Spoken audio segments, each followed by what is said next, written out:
ভাইয়ের সঙ্গে দ্বন্দ্ব, ভুল বোঝাবুঝি, অভিমান এসব কি শুধু আমাদের পরিবারেই ঘটে? না, এটা বহু ঘরে ঘরে দেখা যায়। কিন্তু ইসলাম কি বলে এই সম্পর্ক নিয়ে? আউযুবিল্লাহি মিনাশ শাইতানির রাজিম। বিসমিল্লাহির রহমানির রহিম। আসসালামু আলাইকুম ওয়া রাহমাতুল্লাহি ওয়া বারাকাতুহু। আমার শ্রদ্ধাভাজন শ্রোতা ও সুধী আপনাদের আন্তরিক শুভেচ্ছা ও স্বাগত জানাই কোন ফায়াকুন ইউনিটি চ্যানেলে। আল্লাহর অশেষ রহমতে আশা করি সবাই ভালো আছেন।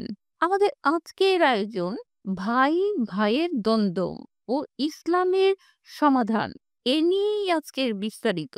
রাসূলুল্লাহ সাল্লাল্লাহু আলাইহি ওয়াসাল্লাম বলেছেন, আত্মীয়তার সম্পর্ক আল্লাহর আরশের সঙ্গে ঝুলে আছে। যে তা বজায় রাখে, আল্লাহ তার সঙ্গে সম্পর্ক রাখেন। আর যে তা ছিন্ন করে, আল্লাহ তার সঙ্গে সম্পর্ক ছিন্ন করেন। মুসলিম হাদিস ৬,৪১৩। ভাইয়ের সঙ্গে সম্পর্ক মানে শুধু রক্তের বন্ধন নয়, বরং এটা হলো দায়িত্ব, সহানুভূতি এবং একে অপরের পাশে থাকার অঙ্গীকার। এটি দায়িত্ব ও ত্যাগের এক অনন্য দৃষ্টান্ত। ইসলামের ইতিহাসে হযরত মুসা আলাইহিস সালাম তার ভাই হারুন আলাইহিস সালামকে আল্লাহর কাছে সহকারী হিসেবে চেয়েছিলেন, যাতে তারা একে অপরের পাশে দাঁড়িয়ে দাওয়াতের কাজ করতে পারেন। আবার মদিনায় হিজরতের পর রাসূলুল্লাহ সাল্লাল্লাহু আলাইহি ওয়াসাল্লাম মুহাজির ও আনসারদের মধ্যে মুওয়াখাতের ভ্রাতৃত্বের বন্ধন তৈরি করেছিলেন, যেখানে তারা শুধু ভাই নয়, বরং একে অপরের দায়িত্ব কাঁধে তুলে নিয়েছিলেন।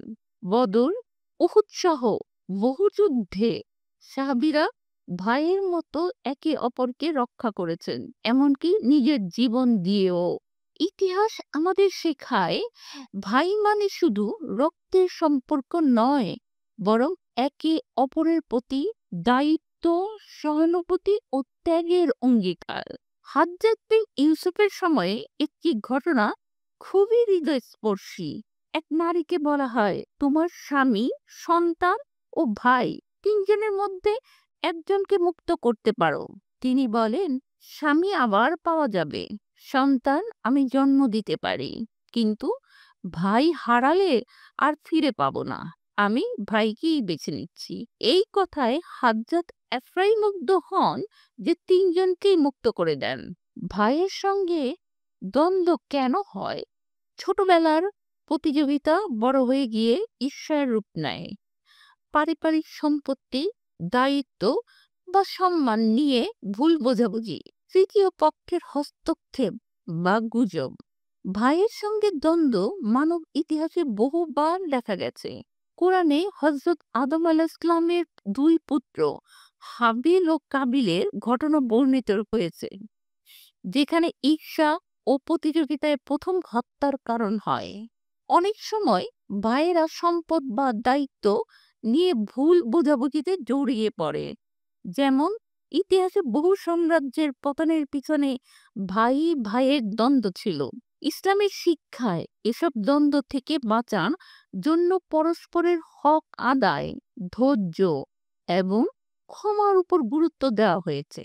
নবীজি সাল্লাল্লাহু আলাইহি ওয়াসাল্লাম বলেছেন, মুমিনের জন্য তার ভাইয়ের প্রতি 3 দিনের বেশি রাগ ধরে রাখা হালাল নয়। তাই ভাইয়ের সঙ্গে সম্পর্ক রক্ষা শুধু পারিবারিক নয়, বরং ঈমানেরও অংশ। ইতিহাস আমাদের শেখায়, ঈর্ষা ও ভ্রান্ত ধারণা দূর করতে হলে পারস্পরিক ভালোবাসা ও আল্লাহর সন্তুষ্টির জন্য একে অপরকে ক্ষমা করা জরুরি। এ ব্যাপারে ইসলাম আমাদের শিক্ষা দিয়েছে ক্ষমা ও সহনশীলতা। কোরআনে বলা হয়েছে, যে ক্ষমা করে এবং সংশোধন করে তার পুরস্কার আল্লাহর কাছে রয়েছে। সূরা হাসর 40। সালাম ও সম্পর্ক পুনঃস্থাপন। রাসূল সাল্লাল্লাহু আলাইহি ওয়াসাল্লাম বলেছেন, তোমরা পরস্পরে সালাম প্রচার করো, এতে ভালোবাসা বৃদ্ধি পায়। তৃতীয় পক্ষের হিকমতপূর্ণ মধ্যস্থতা।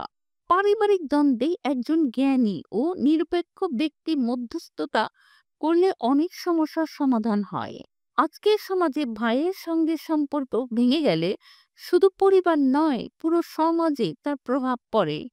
সন্তানরা দেখে শিখে ভালোবাসা নয়, দ্বন্দ্ব। ইসলাম আমাদের শেখায় ভাইয়ের ভুল ধরিয়ে দিতে পারো, কিন্তু অপমান নয়। অভিমান করতে পারো, কিন্তু সম্পর্ক ছিন্ন নয়। ভাইয়ের সঙ্গে দ্বন্দ্ব হলে মনে রাখো, তুমি হয়তো তার ভুলে কষ্ট পেয়েছো, কিন্তু তার ভালোবাসাও একসময় তোমার জন্য ছিল নিঃস্বার্থ। ইসলাম আমাদের শেখায় ভুলে যাও, ক্ষমা করো এবং সম্পর্ককে আল্লাহর সন্তুষ্টির জন্য টিকিয়ে রাখো। আমিন।